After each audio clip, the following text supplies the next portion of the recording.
Family and friends desperate to find a local missing woman, where police say her car was found, and an update on the investigation.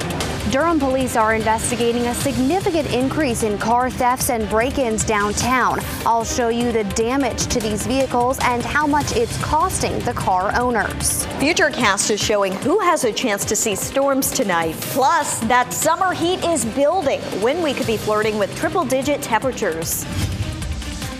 Right now at 7, multiple police agencies across North Carolina want to know if you have seen this woman. This is 39-year-old Alicia Dean. She's from Moore County and has been missing since July 16th. Good evening and thanks for joining us. I'm Ashley Rowe. And I'm Dan Haggerty. According to police, her car, this 2023 Mercedes-Benz, was found 2 days later on July 18th in Anson County. WRAL's Chris Lovingood joins us now with some live updates on what we know about this case. Chris. Well, Dan and Ashley, yes, we've learned Alicia Watts' vehicle was found, but no Alicia. Family and friends are asking for the public's help to find her. Investigators say she was traveling in her black Mercedes SUV to Charlotte the night she was last heard from. That was Sunday, July 16th. We've learned she was with her boyfriend, James Dunmore, who investigators say is being questioned, but he hasn't been charged with any crimes. Authorities are trying to use the GPS in Watts' SUV and cell phone to put together a timeline and try to find her. A family friend says something is very wrong. As far as touching base with the memberships of the organizations that she's with, she's very accountable. There's no way that she would have gone somewhere and not communicated even while she was gone with some of her close buddies. WRAL has learned Watts had a business providing mental health care for people. And again, family and friends and police are asking you to come forward if you know anything. Dan, you know, we've been staying in touch with the Charlotte-Mecklenburg police, trying to get the latest information on this, which we'll report right here on WRAL as soon as we get it. Let's hope they get some answers and she gets home safely. Thanks, Chris. A warning tonight about an uptick in motor vehicle thefts and car break-ins. In many cases, people are targeting cars overnight in downtown Durham parking decks. But this morning, an apartment complex was hit, and police say one of the young vandals fired a gun at a resident who was watching them. WRAL's Monica Casey spoke with people impacted and shows us the damage. Durham police remind residents to lock car doors and remove any valuables. Both of the residents I spoke with did just that, but both are still out hundreds of dollars replacing shattered windows. It's really annoying. Thomas Gorman lives in South Durham. His car was one of a handful broken into at his apartment complex this morning. Around 6 a.m. there was a loud noise, what I assumed was a gunshot. Durham police tell me when 3 juveniles were observed breaking into a car, one fired a gun at a resident watching them. Police took all 3 minors into custody and recovered a stolen car and a stolen gun.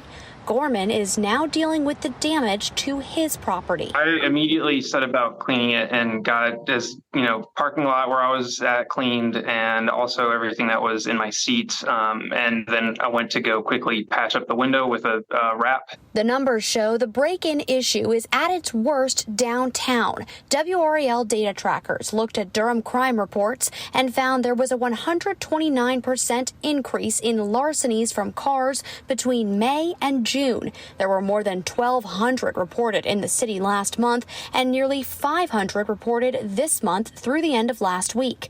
Katie Berry is one of those residents downtown whose window was shattered last week. Go get it fixed, having to pay, to get it fixed, and obviously, insurance will handle some of that, but there's a deductible involved too. So that crime happened inside her apartment's garage. Downtown, we generally feel pretty safe there, and it was a bit jarring to realize that somebody was able to get into a garage with a gate and do this kind of damage not only to our car, but our neighbors' cars as well. In Durham, Monica Casey, WRAL News. And police say charges against the 3 suspects in this morning break-ins are pending. Let's take a live look at Zebulon tonight. This is the historic town hall. I just love this image. Also, you might be able to tell there are a couple raindrops, not only on the lens, but still falling there into the grass there. Kat Campbell joining us now. What do they call this, a sun shower? Yeah, you can see the sun shining and it's raining at the same time there. A really cool picture with the beautiful historic town hall there in Zebulon. We also have a rain shaft in the distance here looking live at Lewisburg that we are seeing, and there has been some lightning at times. So there are a couple storms that we're tracking tracking at this point. Not great coverage on the radar, but still these storms dumping some heavy rain, and there is some lightning. I want to point out the storms near Wendell at this point, the storm you saw in Zebulon, that one storm tracking just south of Lewisburg. And we're also watching this storm in northern Edgecombe County, close to Whitakers, and unfortunately close to one of the communities that got hit by last week's tornadoes. So some lightning, heavy rain there. A heads up for anybody who's doing any repair work there in northern Edgecombe County. Things have been pretty quiet, at least over the past couple of hours in our southern counties. Fayetteville did get to see a little bit of rain earlier today. These storms will continue to fade after sunset, and then storm chances are going down, but temperatures are going up. We could see the hottest temperatures of the year. I'll have more on that coming up. Oh boy. Okay. Kat, thanks. Happening right now in the WRAL Live Center, we now know who the next town manager of Chapel Hill will be. The town searched far and wide, but they found that interim town manager Chris Blue will be the next manager for their town, and this all being announced just this afternoon. And Blue is a former police chief of the Chapel Hill Police Department, so he is well known in that area, and he will assume his permanent duties on August 1st. Okay, Brett, thank you. A thief targeted a family in Nash County that had lost everything in last week's tornado, taking more than $1,000 they received in donations. Looking at the damage here, you can see the roof was blown off. Very few walls are still standing. But even after the family lost that money, the community support came back stronger. In fact, a stranger all the way from Idaho says he saw the remains of the house and felt compelled to help. I missed 3 exits, which I think was accidentally intentional because it was what got me on this road, which brought me to this house. And so instead of going to the church directly, I just turned, pulled in, said hi to the people that live here and said, I'm here, I'm available, what do you need? WRAL saw several people stop by offering their money and support.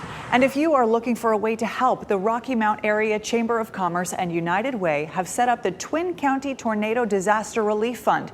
Every single dollar is set to go to the people affected by the tornado. You can make a donation online or by mail.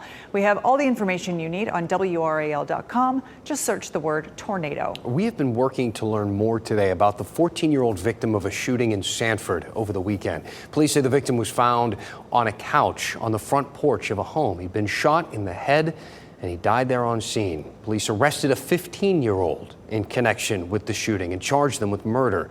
The teenager was taken to a juvenile secure custody facility in Cumberland County.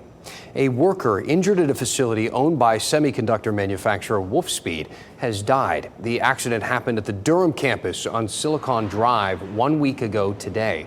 Wolfspeed telling WRAL the worker was a contractor.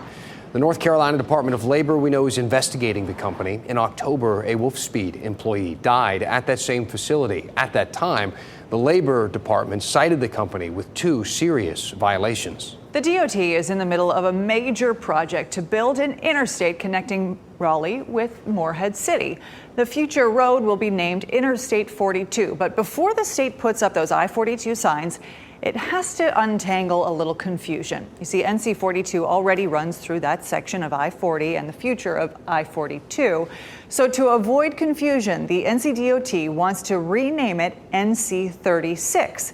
It would run from the NC 50 intersection along future I-42 and then to Ranch Road back to US 70. There is a public meeting tomorrow from 5 to 7 p.m. at the Clayton Town Hall on East 2nd Street. It will take up to a year to make any of these changes, so tomorrow is your chance to weigh in. We're getting a new timeline now for getting those results back from the Durham Park's soil testing. It's apparently been pushed back, we're learning. All this, you might remember, after a Duke student found lead in the soil at 3 Durham parks and suspected it at 2 others. We previously expected the releasing of these results followed by a public forum at the end of July. But now the Durham Parks and Rec website indicates soil analysis won't be complete until late August. On that same website, Durham Health Director Rod Jenkins recently posted some advice to parents about soil safety and their children. Teach and supervise your children to prevent them from swallowing soil, since swallowing large amounts of soil can have harmful effects. Also, be sure your kids and the whole family remove your shoes before walking through your home to avoid bringing any outdoor contaminants indoor. He also points out the greatest risk of lead exposure is in your home from things like older pipes and paint. Cary's Town Hall has the possibility of becoming the next North Hills or Fenton. After the break, which developers are competing now to transform the government center into a destination where people can live, work, and play? Plus, veterans in Halifax County are raising concerns about the VA office being moved to a new location. After the break, why some feel the new building isn't easily accessible for those with disabilities.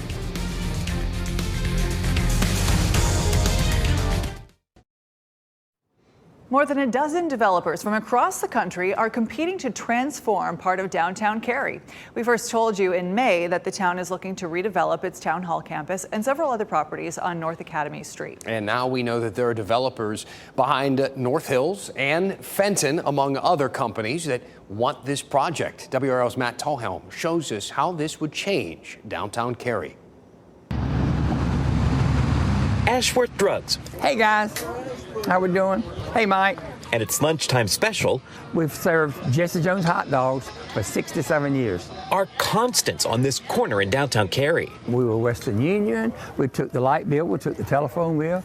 It was the center of the universe. It still is to Ralph Ashworth. They're what I call regulars, right? Who holds court with his customers in the pharmacy and soda fountain he's owned since 1957. I see people and visit people. It's like a downtown and a small town. That downtown is growing up all around Ashworth's. Everybody thinks I don't like it. I'm a positive person. I like all this stuff. I like growth. Cary Town Hall could be next. In May, the town unveiled a vision to transform the government campus into a place where people can live, work, and play. These concepts came with a call to developers to turn this idea into reality. 18 responded from as far away as New Mexico and Wisconsin. We didn't know what to expect, but very excited by that many. Some big names are among the companies that want to do the Town Hall project, including North Hills developer Kane Realty and Raleigh-based Loden Properties, which is already working on plans to redevelop South Hills Mall in Cary. Hines, the developer of Fenton, is also interested. So is Chatham Street Commercial, which is behind several projects under construction in downtown Cary now. So it's hard to know exactly what it would look like.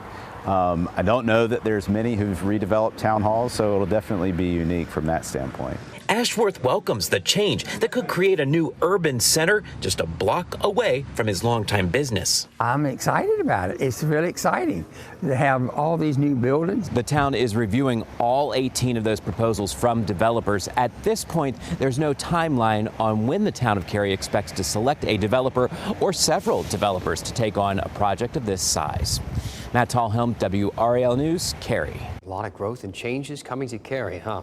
A new town hall and multimodal transit center would be a part of a new development, any new development there. And Cary is also looking at how developers could incorporate a grove of redwood trees and the historic Page Walker Hotel that are on the town hall campus. This month, Halifax County moved its Veterans Services office to a new location, and some veterans in the area have concerns about accessibility. For years, the Veterans Services in Halifax was based in this building on a ground floor, easily accessible. But on July 1st, the VA office moved into the Halifax Social Services building. Those who can't take the stairs have to use an 80-foot ramp to access the building.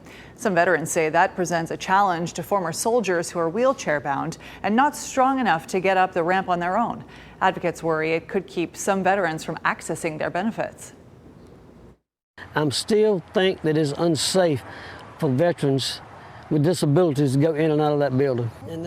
We reached out to the Halifax County manager for a response. She says the building is fully ADA compliant. She also says the move puts the Veterans Services office in the same building as other social services and could create a one-stop shop for veterans' needs. In Cumberland County, Fayetteville being recognized for keeping residents there safe. The city won this year's Southeast Regional Dam Safety Award for its work on the Mirror Lake Dam. It was destroyed by Hurricane Matthew in October of 2016. It was then restored in January of 2020. City officials will travel to California in September to receive this honor. More people in Johnston County will now have access to health care thanks to county commissioners. UNC Health Johnston's project Access was awarded $100,000, hoping to make health care available to vulnerable residents. Right now, 14% of Johnston residents don't have health insurance. Project Access will also use funds to provide education, supplies, and medication for those who need it. Michael Jordan's sale of the Charlotte Hornets is now official. The NBA Board of Governors has voted to approve the move. The Associated Press reports a person familiar with the situation confirmed the decision. The vote ends Jordan's 13-year run as majority owner of the franchise. He will still remain on as a minority owner. Jordan announced his agreement to sell the team in June. The board had to approve it, though. The U.S. women look to go 2-0 to start the World Cup when they take the pitch Wednesday night against the Netherlands. You can watch that game on Fox 50. It all gets started at 9 o'clock. Good luck to them. Meteorologist Kat Campbell is in the WRAL Severe Weather Center. Some storms have been popping out throughout our broadcasts this evening. Kat, what's going on over there? These are summertime storms, so they're dumping some heavy rain. There's some lightning, but those are really the main threats with the storms. One just south of Lewisburg right now. We've got a thunderstorm headed toward Bailey, and we're also tracking some storms moving through northern Edgecombe County and just south of Enfield. All these have some lightning, dumping some heavy rain, but this is really the main cluster of storms that we're watching. When you take a wider view, most of our viewing area not seeing any rain right now. It's some of these storms that are just very barely drifting at all. So they just kind of sit there, rain themselves out eventually, and then fall apart. And we'll continue to see any rain do that this evening and into tonight, especially once we lose the sun. The sun sets and we'll have the heating of the day die down. And that's what allows the atmosphere to really lose its energy. In Durham, 84 degrees right now, 84 in Raleigh, 86 degrees in Fayetteville, a nice blue sky in Fayetteville. But the bigger heat is coming today. The high in the upper 80s in Fayetteville. We had 91 in Raleigh. We're up to 94 tomorrow. A heat index not too far off. Dew point should stay in the 60s, and that should really help it not soar too much yet. That begins to change though. Wednesday, Thursday, Friday, high temperatures in the mid 90s, and the heat index soaring past 100. Especially once we get to Friday and Saturday, that's when we really near that dangerous territory of a heat index at or above 105. But look at Saturday's high temperature. If you notice this, 98 degrees, both Saturday and Sunday. We're forecasting 98. That would be the hottest day so far this year. Still not dealing with anything like what Phoenix has been dealing with, a 24-day stretch of temperatures above 110. Some nights not even getting below 90. So we're not that bad. But this big ridge of high pressure that's been centered over the southwest is going to be expanding east as we head into the middle of the week. So it was centered right around here. It's going to be expanding to the east, and we'll continue to see that trend lasting into the weekend. By the time we get to Friday, you can see this big dome of high pressure, ridge of high pressure over the southern U.S. And that's what's going to drive up temperatures as we head into the weekend. Another thing to note, though, is once we get to the middle of the week and the end of the week, our storm chances a little more isolated this week, at least up until the weekend, because of the sinking air with that same big heat dome. For tomorrow, high temperatures in the mid 90s across the viewing area. It's going to be a scorching hot day tomorrow, but it only gets hotter from there. A 20% chance of a storm popping up tomorrow. Once we get to Wednesday and Thursday, that chance even lower. High temperatures, though, mid 90s, 96 on Thursday. Low temperatures only dip into the mid 70s. So it's going to stay hot out there and muggy even in the mornings. But Saturday and Sunday will be the peak of the heat. Some models inching a little higher than this for the forecast, so that's something we'll be watching very closely. 98 degrees, though, for the weekend. Unfortunately, those hottest days lining up with the day where a lot of people want to be outside. Yeah. 98 degrees this weekend. Ooh, that's going to be a scorcher. All right, thanks, Kat. Hey, everybody, talking about two movies, Barbie, but we want to talk about the other big one, Oppenheimer. Yeah, and coming up, we're hearing from someone in our area who is part of the original top secret mission behind the film.